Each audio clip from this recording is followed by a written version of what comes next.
당신의 약점이 강점으로 변하는 순간. 갈릴리 바다. 그곳은 베드로에게 특별한 의미가 있는 곳입니다. 그는 어부였거든요. 그곳에서 예수님을 만났고 예수님은 내가 너를 사람 낚는 어부로 만들리라고 말씀하셨습니다. 그리고 베드로는 모든 것을 버리고 예수님을 따랐어요. 그런데 지금 베드로는 다시 그 바다에 돌아와 있습니다. 유월절 절기가 끝났고 예수님은 갈릴리에서 제자들을 만나기로 약속하셨거든요.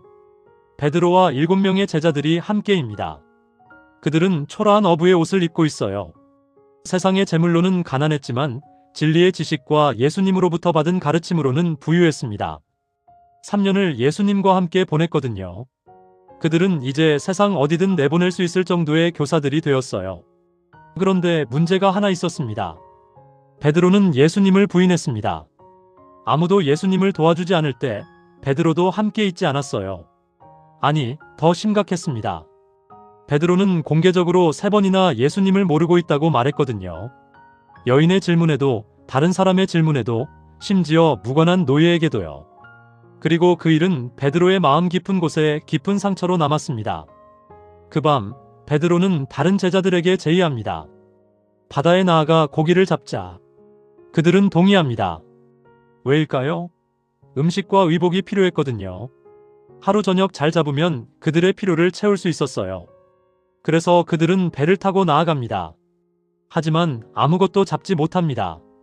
밤새 열심히 일했지만 한 마리도 잡지 못했어요. 이게 무슨 의미일까요? 그들이 개인의 계획으로 움직였기 때문입니다. 그들이 주님 없이, 주님의 인도 없이 움직였기 때문이에요. 이것은 우리에게도 주는 중요한 교훈입니다. 우리가 우리의 힘만으로, 우리의 계획만으로 움직일 때는 어떻게 될까요? 우리는 실패합니다. 그 피로한 밤, 제자들은 자신들의 주님 없이 그 자리에 계시지 않는 주님에 대하여 이야기했습니다. 그들은 자신들의 장래에 대하여 의심했어요. 그들은 전도의 길이 얼마나 어려울지에 대하여 슬픔을 가누지 못했습니다. 절망이 그들을 감싸고 있었어요. 그런데 알 수 없는 목격자가 있었습니다. 혼자 바닷가에 서서 그들을 지켜보는 한 분이요. 그분은 눈에 보이지 않았습니다. 하지만 그분은 거기 있었어요. 그분은 그들을 버리지 않으셨던 것입니다. 마침내 아침이 밝아옵니다. 배는 무태서 조금 떨어진 곳에 있었어요. 그때 낯선 사람이 나타납니다. 얘들아, 너희에게 고기가 있느냐? 제자들은 답합니다. 없습니다. 그 사람이 말합니다. 그물을 배 오른편에 던지라. 그리하면 얻으리라. 이건 정말 이상한 짓이 아닐까요? 밤새 일했는데 잡지 못한 물고기를 어떻게 아침에 잡을 수 있을까? 하지만 제자들은 순종합니다. 그리고 놀라운 일이 일어나요. 이에 던졌더니 고기가 많아 그물을 들 수 없었다. 요한이 깨닫습니다. 그 사람이 누구인지를 말이에요. 주시라. 그가 외쳐요. 베드로는 의기양양해합니다. 매우 기뻐합니다. 그는 급히 물로 뛰어내려갑니다. 그리고 자신의 주님 곁으로 가서 섭니다. 다른 제자들은 배를 타고 고기가 담긴 그물을 끌고 옵니다. 그들이 육지에 올라올 때 신기한 광경을 봅니다. 숯불이 있는데 그 위에 생선이 놓였고 떡도 있었다. 누가 이를 준비했을까요? 어떻게 불을 지폈을까요? 아무도 알 수 없었어요. 하지만 예수님이 그들을 돌보고 계셨다는 것을 알게 됩니다. 예수님이 말씀하세요. 지금 잡은 생선을 좀 가져오라. 베드로가 달려갑니다. 그물을 끌어올리는 것을 도와요. 그리고 음식이 준비될 때까지 일합니다. 모든 일이 끝나고 음식 준비가 되었을 때 예수님이 제자들에게 와서 조반을 먹으라고 명하세요. 이 장면에는 깊은 의미가 있습니다. 예수님이 떡을 떼어 그들에게 나누어 주시자 7사람은 모두 그분을 알아봅니다. 산중턱에서 5,000명을 먹이던 이적이 그들의 마음에 떠올라요.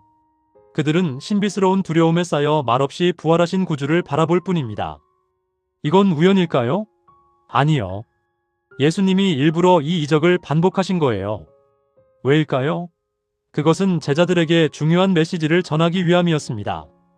그들이 처음 부르심을 받았을 때의 그 장면을 기억나게 해주기 위함이었어요.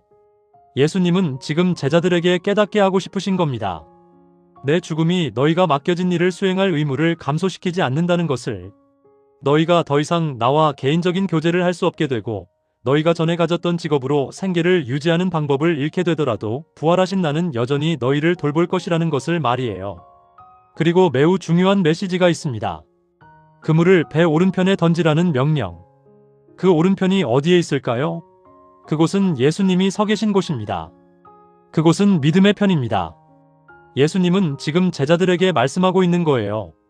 너희가 나와 연결되어 힘써 일한다면, 너희가 나의 거룩한 능력에 너희의 인간적인 노력을 결합시킨다면 너희는 결코 실패하지 않을 것이라고 말이에요.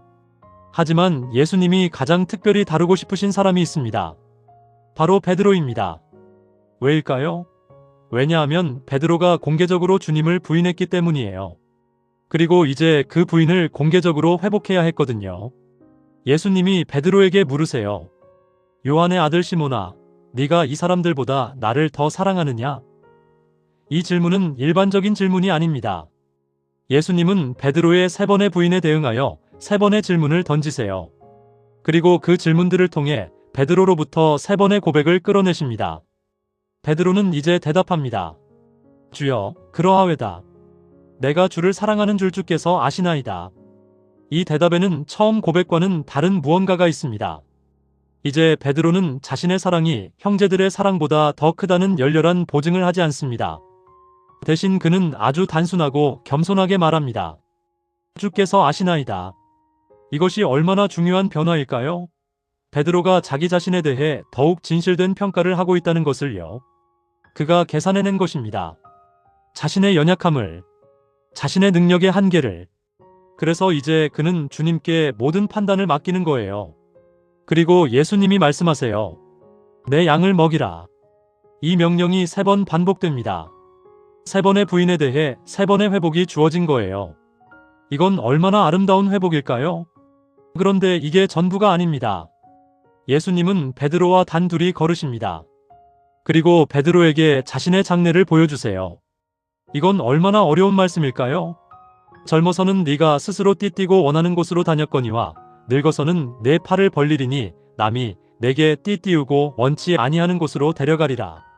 이 말씀은 베드로가 어떻게 죽을 것인지를 암시합니다. 십자가 위에서 거꾸로 못 박혀서 말이에요. 얼마나 끔찍한 죽음의 방식일까요? 하지만 예수님은 이것을 베드로에게 숨기지 않으셨어요. 오히려 공개하셨습니다. 왜일까요? 그것은 베드로에게 준비의 기회를 주기 위함이었어요. 그리고 더 깊게는 베드로가 자신의 주님이 고통당하신 그런 방식으로 고통당하는 것이 영광이라고 생각하도록 만들기 위함이었습니다. 베드로는 이 계시로 인하여 낙담하지 않습니다. 대신 그는 이렇게 생각합니다. 주를 위하여 어떤 죽음이라도 단 마음으로 감수할 수 있겠다고 말이에요. 이것이 바로 거듭난 베드로입니다. 이것이 바로 회개한 베드로입니다. 그리고 예수님이 말씀하세요. 나를 따르라. 이 말씀은 베드로의 일생 모든 순간에 대한 교훈입니다. 이것은 단순히 죽음에 대한 교훈만이 아니라 그의 생애의 매 발걸음을 위한 교훈이었어요. 여기에는 깊은 의미가 숨어 있습니다. 베드로는 항상 먼저 나아가려는 성향이 있었어요. 독자적으로 행동하려 했습니다. 하나님의 계획을 따르기 위해 기다리는 대신에 하나님의 사업을 위하여 계획을 세우려고 노력했어요. 하지만 그는 주를 앞질러 달려가므로 아무것도 얻을 수 없었습니다. 그래서 예수님은 명하신 거예요. 나를 따르라. 나보다 앞서 달려가지 말라. 이것은 우리 모두에게 주는 교훈입니다. 우리가 우리의 계획을 앞세우고 주님을 따르지 않을 때 우리는 실패합니다. 우리가 주님 없이, 주님의 인도 없이 움직일 때 밤새 일해도 고기를 잡지 못합니다. 하지만 우리가 주님을 따를 때, 우리가 주님의 명령에 순종할 때 우리는 신기한 방식으로 성공을 경험합니다. 그때 베드로가 예수님 곁에서 걸으면서 요한이 따라오는 것을 봅니다. 그리고 호기심이 생겨요. 주여, 이 사람은 어떻게 되겠습니까? 그러자 예수님이 말씀하세요. 내가 올 때까지 그를 머물게 하고자 할지라도 내게 무슨 상관이냐? 너는 나를 따르라. 이건 무엇을 의미할까요? 그것은 단순합니다. 다른 사람의 일에 대해 쓸데없이 걱정하지 말고 그리스도를 따르는 것이 당신의 의무라는 것을 의미해요. 우리가 자주 하는 실수가 바로 이것입니다. 우리는 다른 사람의 일에 관심을 가져요. 다른 사람의 의무를 알고 싶어 해요. 다른 사람의 성공이나 실패를 판단하려 해요. 하지만 예수님의 말씀은 분명합니다. 너는 나를 따르라. 그것이 내 할 일이다. 다른 사람의 인생은 내게 맡겨라. 너는 내 앞에만 집중하라는 거예요. 이제 베드로는 회복됩니다. 공개적으로 부인하고 공개적으로 회복된 거예요. 그리고 무엇보다 중요하게 베드로는 이제 사도의 직분을 다시 받습니다. 하지만 이건 권력이 아닙니다. 이건 책임입니다. 예수님이 베드로에게 위탁하신 사업은 양들을 먹이는 일입니다. 이 일에는 무엇이 필요할까요? 큰 주의와 친절, 많은 인내와 참을성이 필요해요. 베드로는 이 일에 거의 경험이 없었습니다. 하지만 그의 고통과 회개의 경험이 그 일을 할 수 있도록 그를 준비시켜 준 거예요. 왜냐하면 실패는 위대한 스승이기 때문입니다. 자신의 연약함을 경험한 자만이 다른 사람의 연약함을 이해할 수 있어요. 자신이 넘어진 자만이 넘어진 사람을 일으켜 세울 수 있습니다. 베드로는 이제 예수님이 자신을 대했던 그 방식으로 자신의 양들을 대해야 했어요. 인내와 동정과 용서하는 사랑으로 말이에요. 그리고 예수님이 베드로에게 묻는 핵심적인 질문이 있습니다. 네가 나를 사랑하느냐? 이것이 모든 것입니다. 이것이 사도되기 위한 필수적인 자격이에요. 지식도 중요하고 박의 정신도 필요하고 달변도 도움이 되지만 마음속에 그리스도의 사랑이 없으면 모든 것이 헛됩니다. 그리스도의 목사로서의 사업은 실패하고 만다는 거예요. 베드로의 이야기는 우리에게 무엇을 가르칠까요? 실패가 끝이 아니라는 것을, 넘어짐이 최종이 아니라는 것을, 우리의 약점이 오히려 우리의 강점이 될 수 있다는 것을요. 베드로는 전에 자만했습니다. 자신감이 많았어요. 하지만 그 자만함이 그를 무너뜨렸어요. 그런데 이제 베드로는 겸손했습니다. 그는 더 이상 성급하거나 자신을 믿지 않았어요. 조용하고 침착하고 온순했습니다. 이러한 변화가 베드로를 위대한 리더로 만들었던 거예요. 역사가 증거합니다. 베드로는 초대교회의 위대한 지도자가 되었습니다. 그는 3,000명을 전도했고 많은 기적을 행했고 제자들을 이끌었어요. 그리고 결국 그는 자신의 주님이 고통당하신 그런 방식으로 십자가에 못 박혔습니다. 전승에 따르면 그는 자신의 요청에 따라 거꾸로 못 박혔대요. 자신의 주님이 고통당하신 그런 방식으로 고통당하는 것을 너무도 과분한 영광이라고 생각했기 때문이었습니다. 우리도 베드로와 같은 경험을 할 수 있습니다. 우리도 실패하고 넘어지고 상처를 입을 수 있어요. 우리도 우리의 약점을 경험할 수 있습니다. 하지만 예수님은 우리를 버리지 않으세요. 예수님은 우리의 실패를 아시고 우리의 넘어짐을 보시고 우리를 회복시켜 주세요. 그리고 예수님이 우리에게도 묻습니다. 너는 나를 사랑하느냐? 이 질문에 우리가 진심으로 대답할 때 우리도 새로운 사명을 받게 됩니다. 우리도 위대한 일을 할 수 있게 되어요. 우리의 약점이 강점이 되고 우리의 실패가 경험이 되고 우리의 고통이 이해가 되어서 말이에요. 베드로가 말한 마지막 말을 들어보세요. 너희 중 장로들에게 권하노니 나는 함께 장로된 자요 그리스도의 고난의 증인이요 나타날 영광에 참여할 자로라. 너희 중에 있는 하나님의 양무리를 치되 부득이함으로 하지 말고 오직 하나님의 뜻을 좇아 자원함으로 하며 더러운 일을 위하여 하지 말고 오직 즐거운 뜻으로 하며 맡기운 자들에게 주장하는 자세를 하지 말고 오직 양무리의 본이 되라. 이것이 바로 그의 메시지입니다. 주장하지 말고 본이 되라. 거룩한 능력과 우리의 노력을 결합시켜서 말이에요. 나를 따르라는 예수님의 말씀을 평생 가슴에 품으면서 말이에요.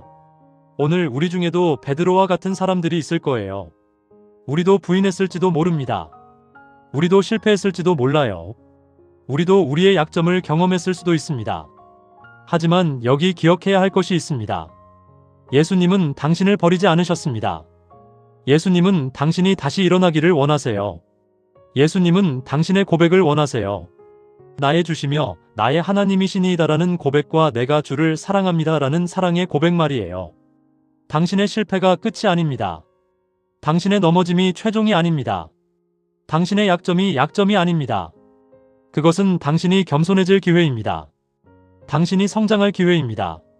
당신이 다른 사람을 이해하고 도울 수 있게 되는 기회입니다. 그래서 오늘 예수님이 당신에게도 묻습니다. 너는 나를 사랑하느냐? 그리고 당신이 진심으로 대답할 때 예수님은 당신에게도 말씀하세요. 나를 따르라. 내 양을 먹이라. 이것이 바로 당신이 할 수 있는 위대한 일입니다. 당신의 실패한 경험으로 다른 사람을 도와주세요. 당신의 고통으로 다른 사람을 위로해주세요. 당신의 약함으로 다른 사람의 연약함을 이해해주세요. 그렇게 할 때 당신은 진정한 리더가 됩니다.